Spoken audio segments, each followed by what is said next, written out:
So why have we seen such a massive increase, what seems like one, in shootings like this? Tom Kirsting is a psychotherapist and school counselor. Judge Alex Farrar is a former Miami-Dade County judge, and they both join us tonight. Judge, to you first. We're going to find out a lot more in this specific case because unusually the shooter is still alive. But more broadly, we have seen, in absolute terms, a pretty big spike in shootings like this. Why do you think that is?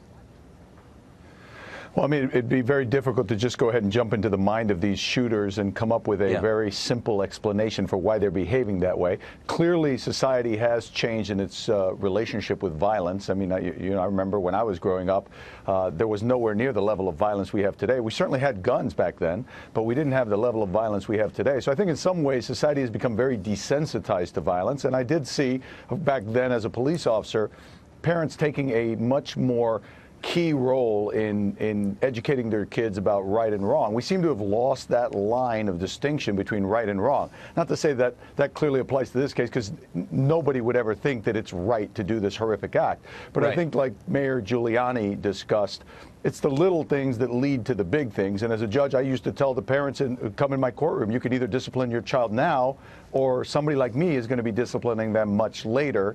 And that discipline is going to be a lot harder to deal with because it is a rolling stone. And once it starts moving, you know, culture does change. And we see culture now being very violent, very, I would say, desensitized to it, where it doesn't faze them anymore.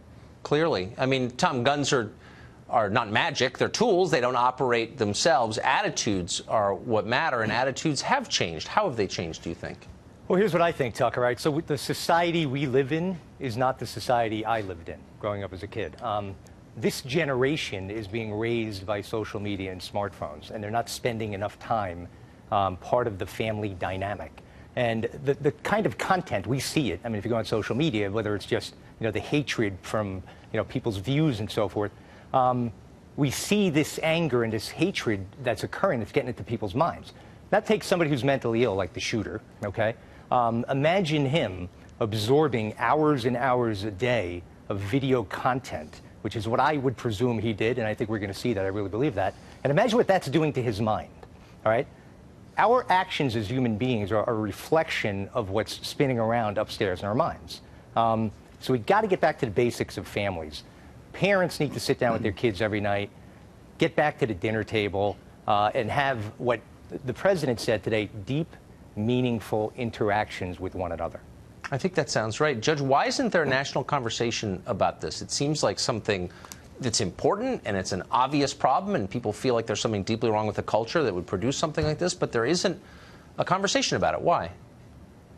I don't think it's something you can control. I think it's a lot harder to get people to change the way they're living their lives than it is to say, you know, if we just banned this type of gun, this problem would go away. And the reality is that if somebody is a homicidal maniac, if somebody is, and I completely agree with the doctor, that the sentiment out there gets created, especially in social media where there's so much hatred in today's day and age, it becomes a triggering effect. At some point, somebody snaps.